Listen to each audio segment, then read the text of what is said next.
کئی راجاؤں سے مدد کی درخواست کی، چند ایک نے اس کو مدد کا یقین بھی دلایا۔ اجمیر شریف میں اورنگزیب کا مقابلہ دارالشکوہ سے ہوا۔ لڑائی کے وقت کئی راجاؤں نے وعدے کیے تھے اور اس کے باوجود دارالشکوہ کی مدد سے ہاتھ کھینچ لیا۔ دارالشکوہ کو لڑائی میں شکست ہوئی اور وہ میدان جنگ سے بھاگ گیا اور دارالشکوہ مدد کے لیے بھاگ دوڑ کر رہا تھا کہ اسے گرفتار کر لیا گیا اور اس پر مقدمہ چلایا گیا۔ بعد ازاں اسے قتل کر دیا۔ دارالشکوہ کے قتل کے بعد اس کے بیٹے سلیمان شکوہ نے بدلہ لینے کی کوشش کی مگر اس کو بھی گرفتار کر لیا گیا اور اسے قتل کر دیا گیا۔ یوں اورنگزیب کے مقابل تخت کے تمام دعوے دار راستے سے ہٹا دیے گئے اور وہ بلا شرکت برصغیر پاک و ہند کا بادشاہ بن گیا۔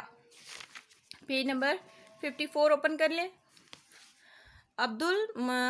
ابو المظفر محی الدین اورنگزیب عالمگیر کے بارے میں پڑھیں گے۔ 1658 AD سے 1707 تک اس کا دور رہا۔ اس کی ارلی لائف ابتدائی زندگی کے بارے میں پڑھتے ہیں۔ Aurangzeb the third son of شاہ جہاں was born in 1618 AD. His early education and training was completing under learned scholars as was the custom. He was taught Arabic, Persian, Turkish and Hindi languages.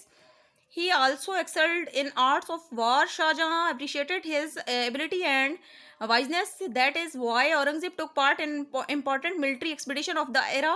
He was endowed with a strong personality and willpower. The qualities helped him to win the war of succession during last day of Shah Jahan and became emperor of India. He considered the kingship as a sacred responsibility and held him accountable before Allah Almighty for all his doings.